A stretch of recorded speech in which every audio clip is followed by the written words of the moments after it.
about it. Share communication, making preparation, building the foundation. Let's talk about it. Setting up our future, bringing ourselves closer, falling in love deeper. Let's talk about it. Since we have this moment together, relationships grow better with Marriage Talk. Well, hello, I'm Bishop Kim Brown, and we're so grateful to God that we've got the opportunity to be able to share with you and your family, your loved one today. This is Elder Valerie K. Brown. God has blessed us to do life together, to do ministry together, and we want to give God glory for the opportunity that we have today to be able to sow into you lessons that we believe God has blessed us to learn through experiences, through study, through the wisdom of God, to be able to inspire your relationship. This is formally called Marriage Talk. And today, we're going to be dealing with communication concerns. Okay. And want to remind you as well that if you're interested in even more ministry products than that which will be delivered or presented to you today, that you can go to kWBrownMinistries.org. And there, you can find so many different opportunities to continue to grow and develop your relationship with God and to pursue your destiny. Communication. Not long ago we were talking, Elder, and you said, what percentage, this is an interesting question, what percentage of marriages that we help counsel or deal with would you say they start off by saying their problem is communication? 90? Yeah. 90, I was going to say, I was going to say 90, 95%. Majority, absolutely. And I think a lot of times it might be finance, and this is the other piece. It might be finance, but finance is still driven because of communication. Absolutely. Or it might be career, but I'm not communicating clearly my career aspirations, or my spouse is not hearing clearly my career expectations, or just general expectations. Communication is one of the dilemmas in relationships that literally has tentacles into probably, you can't name a component of your relationship that doesn't have communication implications. Right. Physical intimacy, sexual intimacy, finance, every area of our relationship has implications that are driven by communication. Yes. Simplest definition of communication is the imparting or exchanging of information or news. And I thought about this. This is so apropos for the day and time that we live in. I wonder how many people have gotten married.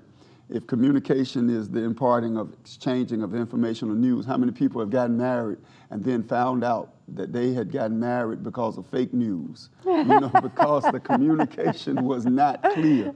And so, well, quite a few people. Yeah, quite a few people. Because that's part of the counseling that we get. Well, I didn't know before we got married. That's not what they said. That's not what I thought was going to happen.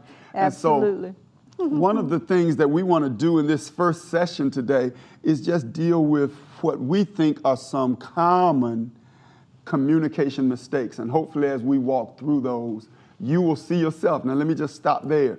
You are not supposed to be trying to see your spouse. You're supposed to be trying to see yourself. And as you see yourself and your spouse sees themselves, hopefully that will help us to come to a place by the end of these two sessions where we have grown in our communication skills and abilities.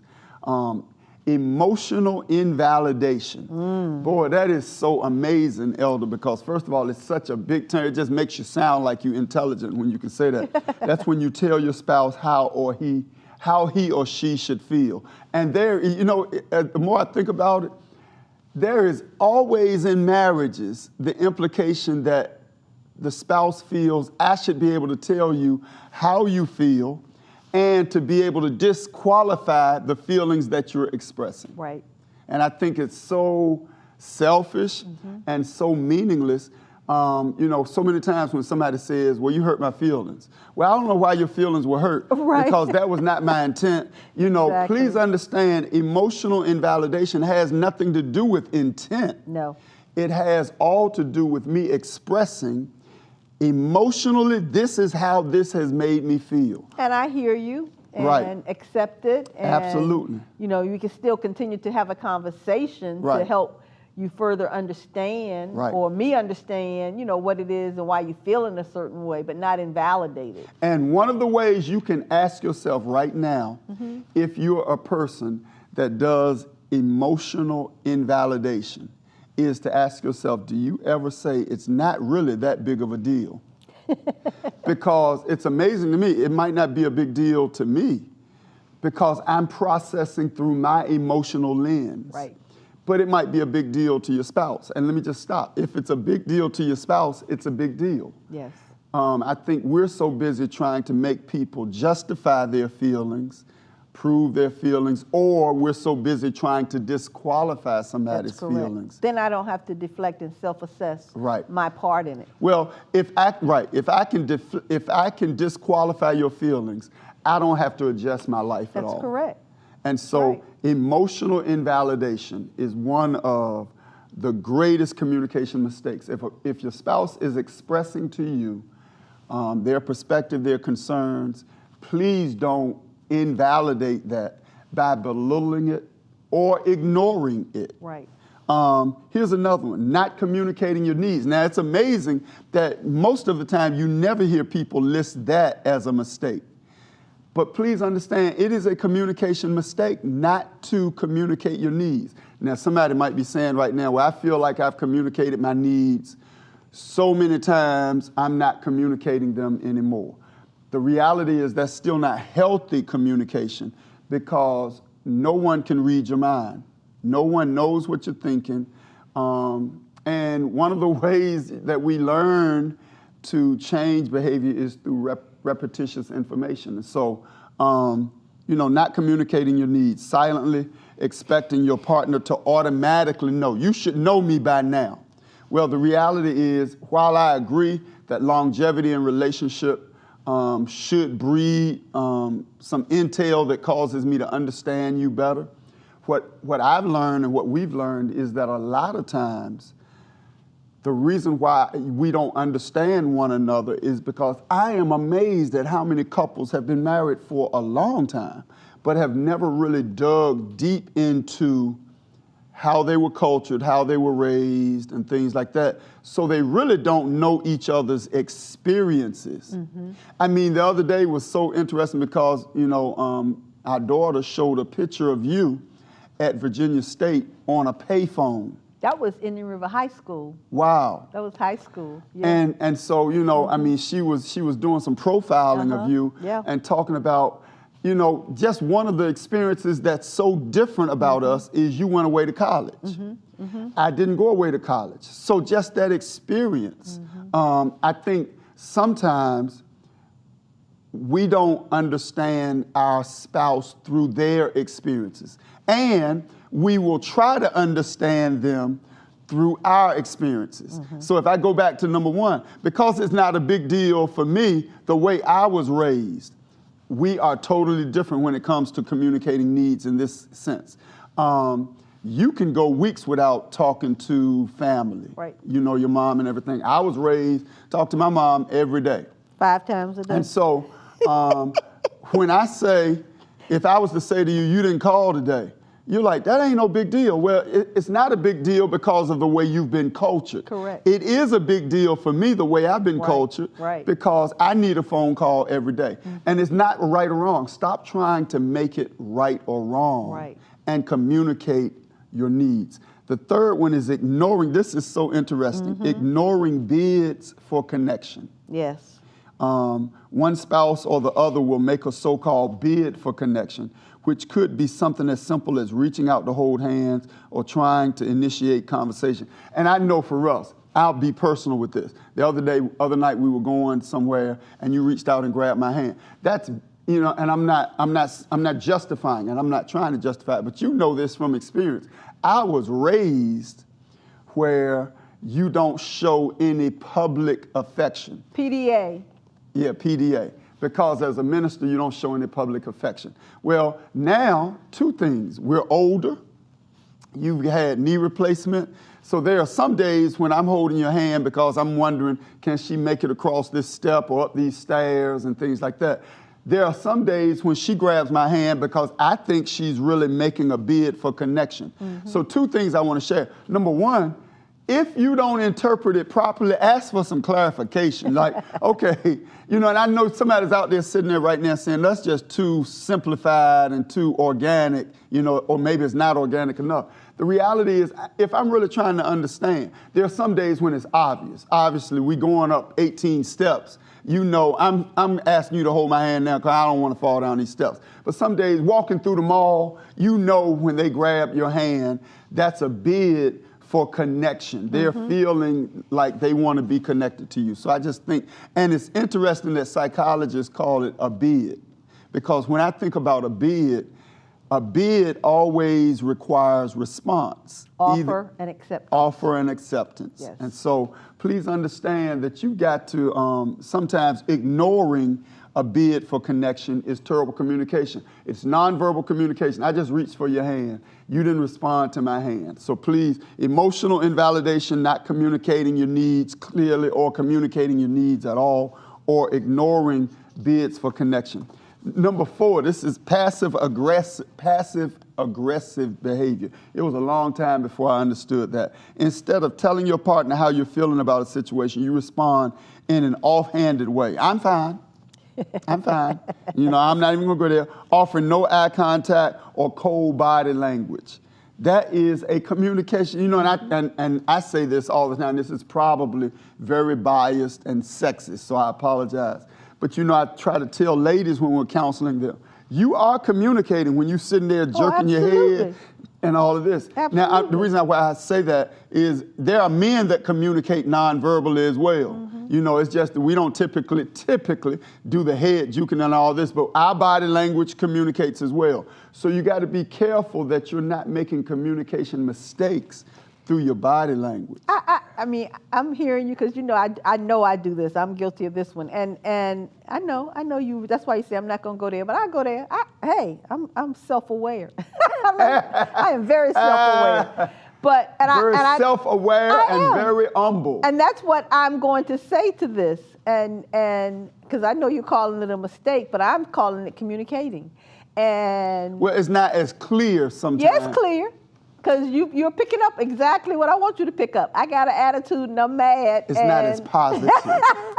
It's not as positive. It might be clear, but it's not positive. Well, but it gets the right response, I guess. I think sometimes, I'm not saying, the reality is, come on now, nobody is ever in La La Land where we just always sit down and just say, babe, this is what I'm thinking. Right. And you sit there and say, oh, honey, I'm so happy you shared with me. It doesn't work like that. And so I think the reason why I jerk the head or I just say I'm fine is because I know you're not in a mood to really hear it. I ain't trying to say it because you ain't trying to hear it.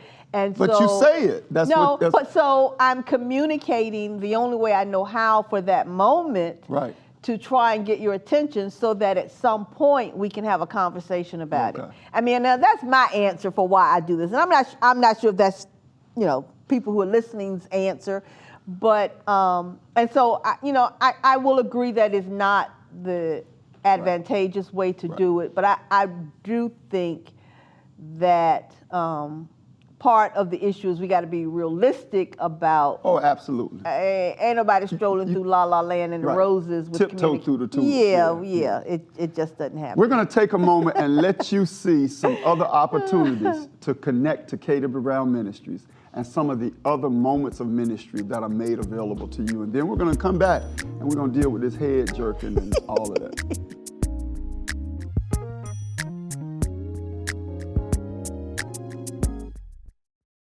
For 2 years, KW Brown Ministries has been working tirelessly to give you exactly what you need.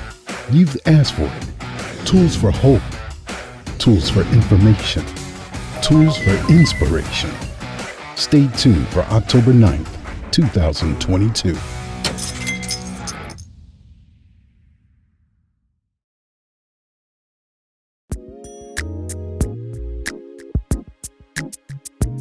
welcome back. We hope that you will see opportunities for K.W. Brown Ministries to continue to be an ongoing blessing in your life. Look, just before we broke from that part of the session, Elder, we were talking. Laughing. Yeah, you're still laughing. We were talking about communication mistakes, emotional invalidation, not communicating your needs, or ignoring bids for connection. And then we went to passive-aggressive behavior. Yes, that head jerking and I'm fine. Yeah, I'm fine. No, that's not how you do it. You say, I'm fine.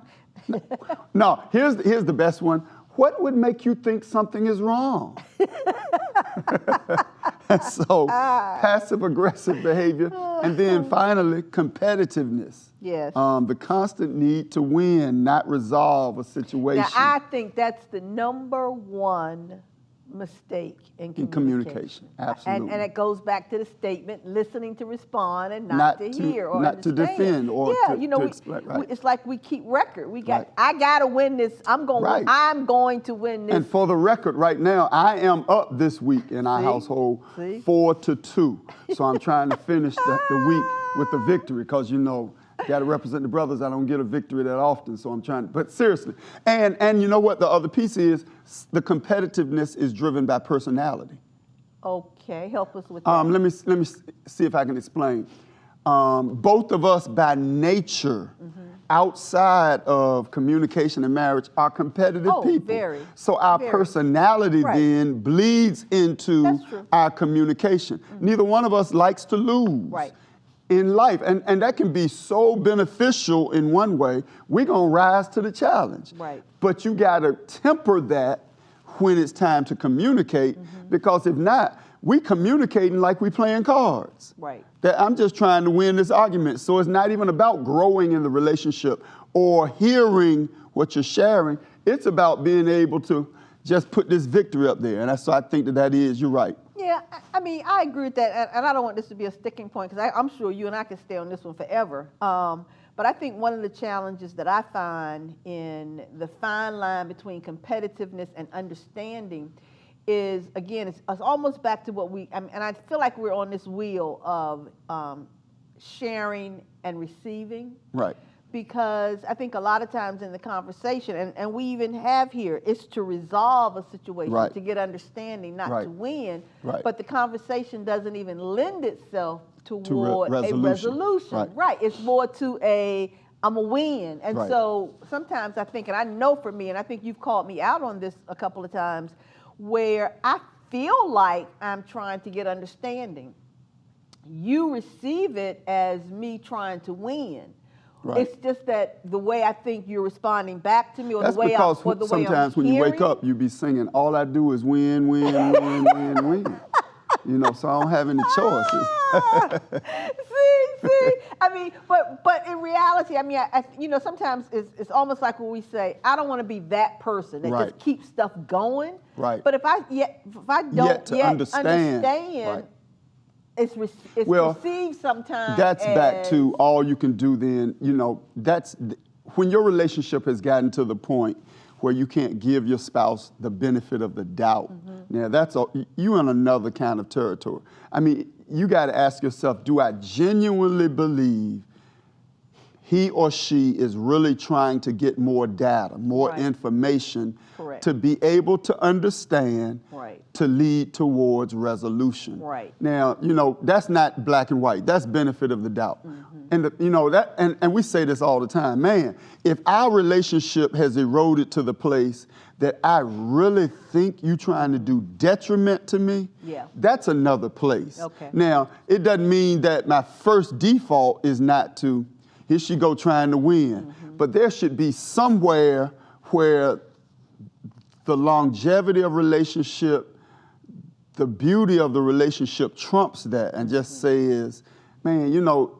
Let me try and say it a different way. Yeah, because ultimately I cannot believe she just that committed to trying to belittle me or trying to win an argument. Correct. Now, that doesn't mean that there aren't relationships where that is the case. That's true. What I'm saying is when your relationship has gotten there, you got a whole nother area of ministry and counseling and therapy that you need. I mean, you're right. When we're having a dialogue, my first default, because that's human nature, is she trying to win an argument. But there's got to be something in you where you care enough about the person, and the person has earned a confidence that you say, but ultimately, she cannot be trying to do this. Right. Now, if you're not there, you all are in another level of unhealthiness that you need to seek even a deeper level of therapy and assistance in helping to build your marriage. Okay. So, so what are some of the communication techniques or instruments that we can use then to try to strengthen our marriage, to strengthen our communication skills? Number one, and there are categories of communication or types of conversation. Informal conversations, when you ask, how was your day? You know, so many times people are asked, how was your day? And two things. They're asking out of a very informal, they're expecting oh, it was a good day. Oh, you know, it was good, it was bad. You know, a lot of employees were out or whatever, blah, blah, blah.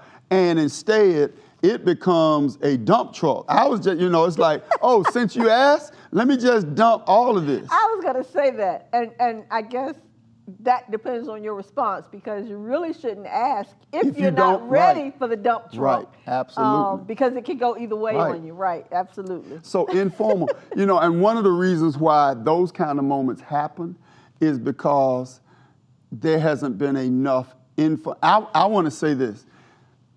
Informal communication, just talking to each other. If the only time you're ever talking to each other is to come to some resolution of a problem, that's a problem in and of itself. Oh, yeah, absolutely. You should have some informal conversation.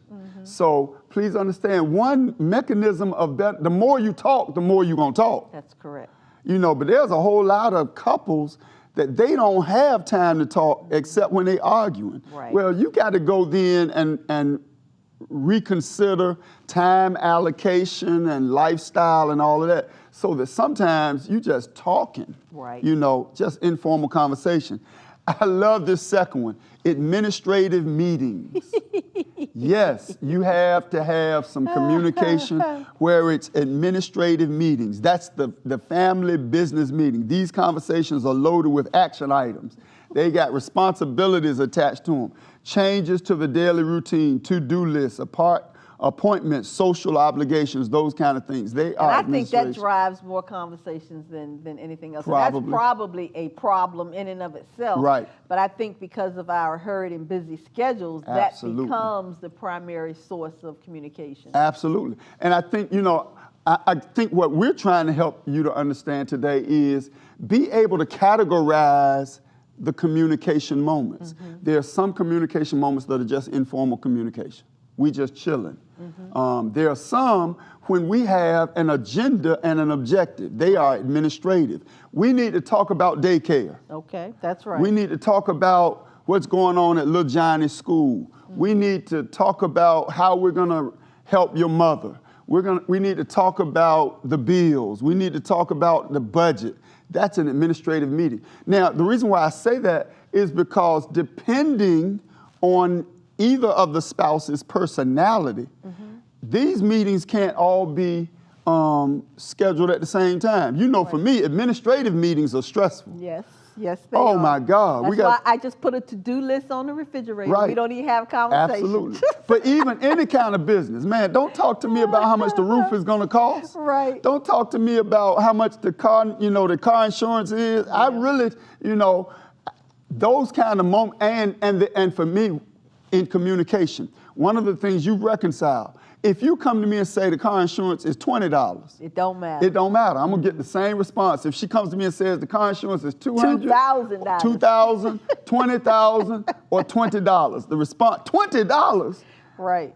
Then it used to be $10. And so, you know, the reality is you got to be able to categorize that some meetings are just administrative meetings. So what meetings in what meeting, or is there any other type of meetings, do we talk about us? I think that can be an administrative meeting as well. Okay. I think, you know, administrative meetings are meetings where, in other words, there are some meetings that are just challenge meetings. Okay. They're challenges. We've got challenges. Gotcha. And there we're trying to bring a resolution to something. Okay.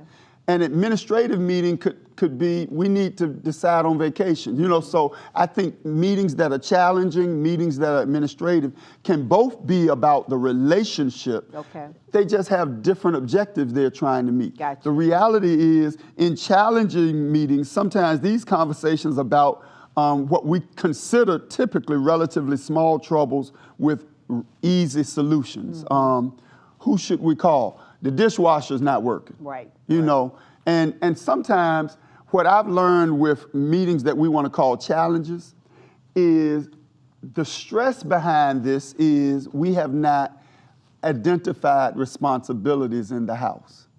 So, for instance, in our house, if the dishwasher goes out, the way communication is dealt with in our house is by assignment, or what we, you know, and there's no male-female assignment, lane by lane. So she will say, the dishwasher not working. Right.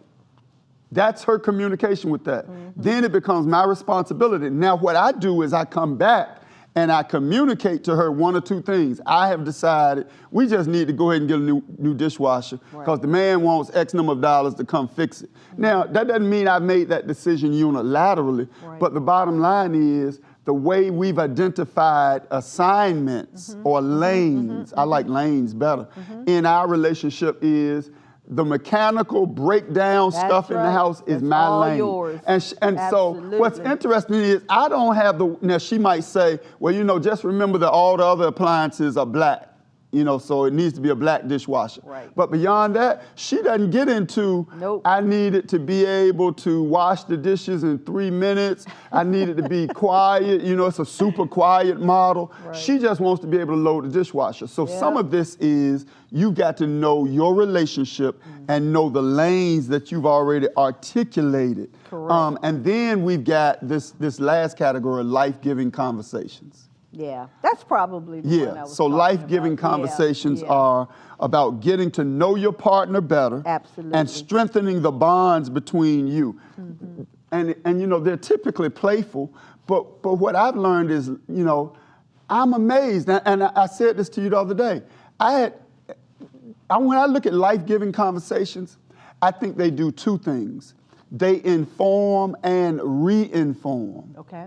Because sometimes we forget. Because like I had forgotten that there was a season when you were, I guess, an adjunct professor doing some instruction at Yale School of Divinity. I'm like, man, I had forgotten that. Well, the other day in a conversation, I heard that, and it, you know, it wasn't information, it was re-informing me. Man, that's right.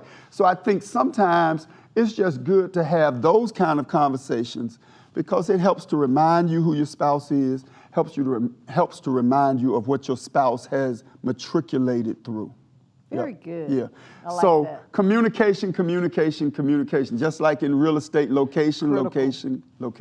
Communication is in every area of your marriage. Yeah, we have to manage it. We Got have to to manage get better. communication. Well, look, once again, don't forget KWBrownMinistries.org. There you can go and get so many more relationship instruments, ministry instruments, self-development instruments. We believe God has called us to help you to continue to grow. Thank you for joining us today. We know your relationship is better because you had some marriage talk.